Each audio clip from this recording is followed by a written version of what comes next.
तो आज की वीडियो में हम ये पता लगाएंगे कि नए लोग स्टॉक मार्केट में एंटर कैसे कर सकते हैं, क्योंकि सबसे ज्यादा कमेंट्स और रिक्वेस्ट मुझे इन्हीं चीजों के बारे में आ रहे थे कि हम स्टॉक मार्केट में इन्वेस्टमेंट शुरू कैसे करें और अच्छे स्टॉक्स कैसे पिक करें जिसमें हम कंपाउंडिंग के जरिए अमीर बन सके। तो इन्हीं सवालों का जवाब आपको इस वीडियो में मिलने वाला है और मैं कोशिश करूंगा कि जितने भी डिफिकल्ट कॉन्सेप्ट्स है मैं उनको सिंप्लीफाई करके समझाऊं।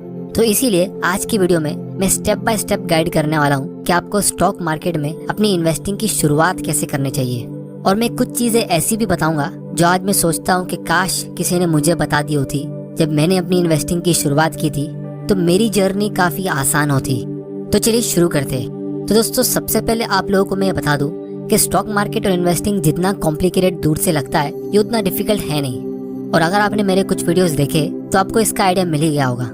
तो दोस्तों, सबसे पहले स्टॉक मार्केट में हमें क्यों इन्वेस्ट करना चाहिए, इसके लिए मैं एक शॉर्ट और सिंपल आंसर देता हूँ। वो ये कि हर 1 रुपया जो आपके हाथ में आता है उससे आप खुद डिसाइड करते हो कि आप अमीर बनोगे या नहीं।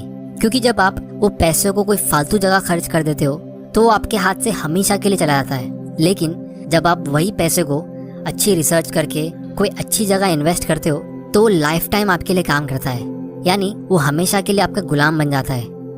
जैसे राकेश झुनझुनवाला ने 2003 में टाइटन कंपनी का स्टॉक 3 रुपया पर शेयर पे खरीदा था और पिछले साल 2020 में ये कंपनी ने सिर्फ अपना डिविडेंड्स 4 रुपए का पे किया। मतलब जितने का इन्वेस्टमेंट किया है उससे ज्यादा का इनकम उसे हर साल मिल रहा है और इसके स्टॉक का प्राइस 1500 के भी ऊपर है। तो आई थिंक इतना मोटिवेशन काफी है आपको ये समझने के लिए कि कैसे स्टॉक मार्केट में आपका पैसा आपके लिए काम कर सकता है और फाइनेंशियल फ्रीडम एक लाइफ में इसके जरिए इजीली पॉसिबल है। लेकिन ये सब चीज की शुरुआत तब होगी जब आप इन्वेस्टमेंट शुरू करोगे। तो सबसे पहले एक बड़ा सवाल मुझे बहुत लोग पूछते हैं कि हमें कितना पैसा चाहिए स्टॉक मार्केट में इन्वेस्टिंग शुरू करने के लिए। तो यहाँ पे गुड न्यूज ये है कि इसमें आप एक छोटे से अमाउंट से भी इन्वेस्टमेंट शुरू कर सकते हो। अगर आपके पास ज्यादा पैसे नहीं भी है तो भी आप छोटे से अमाउंट से, जैसे 500 रुपए से भी स्टार्ट कर सकते हो। और मेरे हिसाब से आपको एक छोटे से अमाउंट से ही स्टार्ट करना चाहिए, क्योंकि जब हम किसी भी चीज में न्यू होते तो स्टार्ट में हमसे गलतियां होती ही है। तो जब आप एक छोटे से अमाउंट से शुरू करते हो तो आपकी गलतियां इतनी एक्सपेंसिव नहीं होगी। तो इसीलिए स्टार्ट में आपको सिर्फ वही अमाउंट इन्वेस्ट करना है जिसकी आपको जरूरत नहीं है, जैसे आपका पॉकेट मनी। और लोन लेके आपको बिल्कुल भी इन्वेस्ट नहीं करना चाहिए। ऐसा कोई भी पैसा इसमें इन्वेस्ट नहीं करना चाहिए जिसकी आपको शॉर्ट टर्म में जरूरत लग सकती है। और हो सके तो एक इमरजेंसी फंड साइड में रख दो ताकि कोई इमरजेंसी के टाइम आपको कोई स्टॉक्स को बेचना ना पड़े।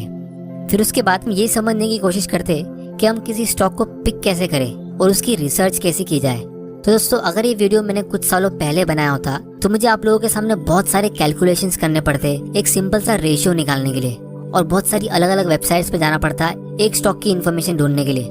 लेकिन आज की तारीख में हम बहुत लकी है क्योंकि हमारे पास बहुत सारे एडवांस टूल्स, स्क्रीनर और ऐसी वेबसाइट्स है जिसमें हम बहुत आसानी से कंपनी की रिसर्च कर सकते हैं और ऑलमोस्ट सारी इंपॉर्टेंट इन्फॉर्मेशन हमें एक जगह पे मिल सकती है।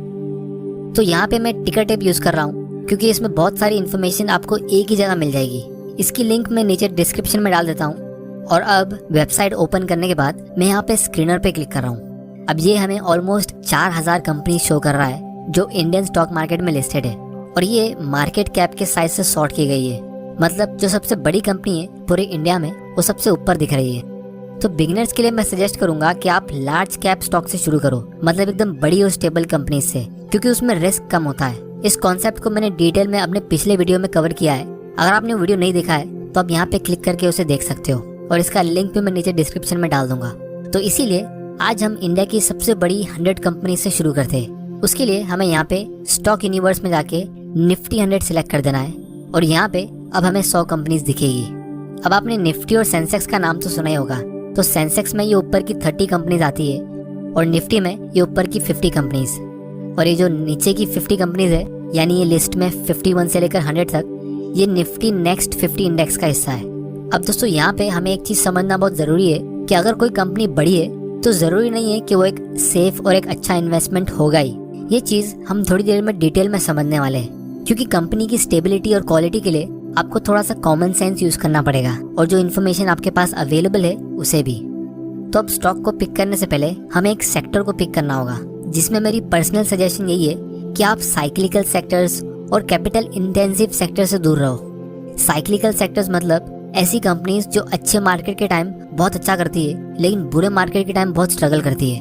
जिसकी वजह से इनके स्टॉक का प्राइस खराब मार्केट में सालों साल नीचे रहता है। तो शुरुआत में आपको इतना ज्यादा स्ट्रेस लेने की जरूरत नहीं है। और दूसरी है कैपिटल इंटेंसिव सेक्टर, जिसमें बहुत ज्यादा कैपिटल लगता है, जिसकी वजह से उसमें अनसर्टेनिटी बहुत ज्यादा होती है, जैसे एनर्जी, ट्रांसपोर्टेशन, इंफ्रास्ट्रक्चर। अब दोस्तों कुछ न्यू इन्वेस्टर यहाँ पे कहेंगे कि ये सारे सेक्टर्स तो अच्छे होने चाहिए क्योंकि इंडिया अभी ग्रो हो रही है और गवर्नमेंट भी इसमें बहुत ज्यादा इन्वेस्ट कर रही है। तो दोस्तों जब मैंने अपनी इन्वेस्टिंग की शुरुआत की थी तब भी मेरी यही थिंकिंग थी, लेकिन इसमें होता ये है कि इन्वेस्टमेंट हो तो जाता है लेकिन उसमें से उतना रिटर्न मिल पाएगा कि नहीं हमें वो नहीं पता। तो ये इंडस्ट्रीज ज्यादा रिस्की होती है। अब लोगों को इसका मैं लाइव एग्जांपल इस वीडियो में दिखाने वाला हूँ कि मैं ऐसा क्यों बोल रहा हूँ। तो उसके लिए हम यहाँ पे हैवी कैपेक्स वाले सेक्टर्स सिलेक्ट करते हैं, जैसे रियल एस्टेट, एनर्जी, और यहाँ फिल्टर में हम ये वाला रेशियो सिलेक्ट करते हैं और साथ में लास्ट 5 ईयर का एवरेज भी सिलेक्ट कर देते हैं। अब ये जितने भी रेशियोज है, ये हर एक रेशियोज इन कंपनीज के बारे में कुछ ना कुछ बोलने की कोशिश करते हैं। कुछ रेशियोज बहुत ज्यादा इंपॉर्टेंट होते हैं और कुछ इतने इंपॉर्टेंट नहीं होते, लेकिन जो इंपॉर्टेंट रेशियोज है हमें उनको एनालाइज करना बहुत जरूरी है और इस चीज को मैं आने वाले वीडियोस में डिस्कस करूंगा। तो अब आप इन कंपनीज का रिटर्न ऑन इक्विटी देख लो। रिटर्न ऑन इक्विटी का मतलब होता है कि कोई भी कंपनी ने अपने इक्विटी इन्वेस्टर्स के हर 100 रुपए पे एक साल में कितना रुपए का प्रॉफिट कमाया। तो अगर किसी कंपनी ने उसके इन्वेस्टर के 100 रुपए पे सिर्फ 5 या 7 रुपए का प्रॉफिट अर्न किया तो उससे अच्छा वो इन्वेस्टर्स एफडी में इन्वेस्ट कर लेते, उनको इतना टेंशन लेने की जरूरत नहीं पड़ती। तो कोई भी कंपनी का रिटर्न ऑन इक्विटी अगर सिंगल डिजिट का है तो वो बहुत बुरा सिग्नल है। उसका मतलब ये है कि वो कंपनी अब तक इन्वेस्टर्स के पैसे को सही ढंग से यूज नहीं कर पाई है। और यहाँ पे आप देख सकते हो ये सारी कंपनीज का आरओई सिंगल डिजिट में है, कुछ कंपनीज का माइनस में भी है, मतलब प्रॉफिट कमाए नहीं है। अभी जितने भी रेशियोज है ये सब पास्ट के, अब नो डाउट फ्यूचर में हो सकता है ये कंपनीज अच्छा कर ले, उसके लिए आपको कंपनी की एनुअल रिपोर्ट पढ़नी होगी, लेकिन पास्ट परफॉर्मेंस से भी हमको बहुत कुछ सीखने मिलता है। क्योंकि समझ लो आपको कंपनी के एचआर हो और किसी कैंडिडेट का इंटरव्यू ले रहे हो, तो आप इंटरव्यू के लिए उन्हीं लोगों को बुलाओगे जो कॉलेज में अच्छे मार्क्स से पास हुए, जिनके पास अच्छा एक्सपीरियंस है, जिनका पास्ट का ट्रैक रिकॉर्ड अच्छा है, और फिर उन अच्छे कैंडिडेट्स में से इंटरव्यू करके एक को सिलेक्ट करोगे। आप 4000 लोगों का इंटरव्यू तो नहीं ले पाओगे, मतलब ये कि हम इन 4000 कंपनीज के एनुअल रिपोर्ट नहीं पढ़ पाएंगे। तो इसीलिए हमें एक अच्छा फिल्टर यूज करना पड़ेगा ताकि हम ऐसे खराब कैंडिडेट्स को एक्सक्लूड कर दे। इसीलिए बिगिनर्स को ऐसे सेक्टर्स चुनना चाहिए जिसमें रिस्क कम हो। अगर हम एफएमसीजी सेक्टर में आते, मतलब फास्ट मूविंग कंज्यूमर गुड्स, तो हम यहाँ पे कंज्यूमर गुड्स सिलेक्ट कर देते। और अब आप इन कंपनीज का रिटर्न ऑन इक्विटी देखो। इस सेक्टर में ऑलमोस्ट सारी कंपनीज का आरओई एकदम अच्छा है और ये एक बहुत ही इंपॉर्टेंट रेशियो होता है कंपनी को एनालाइज करने के लिए। तो अब हम यहाँ पे एक रैंडम कंपनी उठा लेते हैं यही सेक्टर में से। अब मैं यहाँ पे कोई स्टॉक का रिकमेंडेशन नहीं दे रहा हूँ, मैं ये स्टॉक सिर्फ एजुकेशनल पर्पस के लिए उठा रहा हूँ। क्योंकि जब भी हम स्टॉक मार्केट इन्वेस्टिंग की बात करते हैं तो लोगों के दिमाग में सबसे पहले वही स्टॉक्स आते जो न्यूज में चर्चा में होते, जैसे Adani green, yes bank, Vodafone. और ये सब स्टॉक्स न्यूज में इसलिए आते क्योंकि ये बहुत ज्यादा वॉलेटाइल होते, मतलब ज्यादा फ्लक्चुएट होते रहते, जो ट्रेडर्स के लिए अच्छे हो सकते लेकिन न्यू इन्वेस्टर्स के लिए बिल्कुल भी अच्छे नहीं होते। अब जरा इमेजिन करो, कोई आदमी अपनी लाइफ में पहला स्टॉक खरीद रहा है और वो स्टॉक रोज 5% ऊपर नीचे हो रहा है, और इसीलिए न्यू इन्वेस्टर्स स्टॉक मार्केट में जल्दी गिव अप करते हैं। और ये अडानी ग्रीन प्रॉफिट कैसे अर्न करती है, कौन इसके प्रोडक्ट्स और सर्विसेज यूज करता है, इसके बारे में कोई भी न्यू इन्वेस्टर को पता नहीं होगा, लेकिन फिर भी लोग ऐसी कंपनी के स्टॉक खरीद लेते हैं सिर्फ प्राइस को बढ़ता हुआ देख के, जो मेरे हिसाब से इन्वेस्टमेंट नहीं स्पेक्यूलेशन होता है। लेकिन जब हम मैरिको इंडस्ट्रीज की बात करेंगे तो इसका पैराशूट ऑयल बहुत लोगों के घर में होगा, फिर चाहे मार्केट क्रैश हो या कोई रिसेशन हो जाए या कोई लॉकडाउन, इन सेक्टर की कंपनीज के प्रोडक्ट का डिमांड इतनी आसानी से गिरता नहीं है। रिसेशन के टाइम हो सकता है कि लोग नई कार नहीं खरीदेंगे, उस परचेज को थोड़ा पोस्टपोन कर देंगे, लेकिन ये सब प्रोडक्ट्स हम पोस्टपोन नहीं करते और इसीलिए इन कंपनीज का स्टॉक प्राइस ज्यादा स्टेबल होता है साइक्लिकल सेक्टर्स के मुकाबले, जो आप यहाँ पे देख सकते हो। तो अगर आप इस कंपनी का हिस्टोरिक रिटर्न चेक करोगे तो आपको दिखेगा कि इसने शेयर होल्डर्स को कितना प्रॉफिट अर्न करके दिया है। 1 लाख का इन्वेस्टमेंट 98 लाख में ग्रो हो गया है।